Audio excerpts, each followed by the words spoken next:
ഏറെക്കാലത്തെ ആലോചനകൾക്കും ചർച്ചകൾക്കും ഒടുവിൽ ദക്ഷിണ കൊറിയയിൽ പട്ടിയിറച്ചിക്ക് നിരോധനം. പുതിയ നിയമത്തെ എംപിമാർ പിന്തുണച്ചതോടെയാണ് പട്ടിയിറച്ചി രാജ്യത്ത് നിരോധിക്കുന്നത്. 2027 നിയമം പ്രാബല്യത്തിൽ വരും. നൂറ്റാണ്ടുകളായി രാജ്യത്ത് തുടരുന്ന മനുഷ്യൻ പട്ടിയിറച്ചി കഴിക്കുന്ന രീതി അവസാനിപ്പിക്കുക എന്നതാണ് നിയമത്തിൻ്റെ ലക്ഷ്യം. ബോഷിൻതാങ് എന്ന് വിളിക്കപ്പെടുന്ന പട്ടിയിറച്ചി സ്റ്റ്യൂ വർഷങ്ങളോളം ഇവിടുത്തുകാരുടെ പ്രിയപ്പെട്ട വിഭവമായിരുന്നു. പഴയ ആളുകൾക്ക് ഇതിനോട് വലിയ പ്രിയമായിരുന്നുവെങ്കിലും ദക്ഷിണ കൊറിയയിലെ യുവാക്കൾക്കിടയിൽ പട്ടിയിറച്ചി ഒരു ഇഷ്ട വിഭവമല്ല. ദിവസം കഴിയുന്തോറും ആളുകൾക്ക് പട്ടിയിറച്ചിയോടുള്ള പ്രിയം നഷ്ടപ്പെട്ടു വരികയാണ്. കഴിഞ്ഞ വർഷത്തെ ഒരു ഗാലപ്പ് വോട്ടെടുപ്പ് പ്രകാരം ഒരു വർഷത്തിനുള്ളിൽ പട്ടിയിറച്ചി രുചിച്ചു എന്ന് പറയുന്നത് വെറും 8% ആളുകൾ മാത്രമാണ്. 2015 പട്ടിയിറച്ചി ഉപഭോഗം 27% കുറഞ്ഞിരുന്നു. പോൾ ചെയ്തവരിൽ 1/5 താഴെ പേർ മാത്രമാണ് പട്ടിയിറച്ചി കഴിക്കുന്നതിനെ പിന്തുണച്ചത്. മിക്ക യുവാക്കളും പറയുന്നത് പട്ടിയിറച്ചി നിരോധിക്കുന്നതിനെ സ്വാഗതം ചെയ്യുന്നു എന്നാണ്.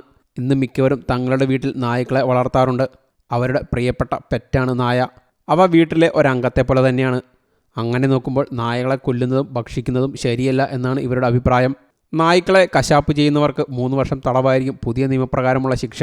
മാംസത്തിനായി നായകളെ വളർത്തുക, കൊല്ലുക, മാംസം വിൽക്കുക എന്നിവയ്ക്ക് 2 വർഷം തടവ് ശിക്ഷയും ലഭിക്കും.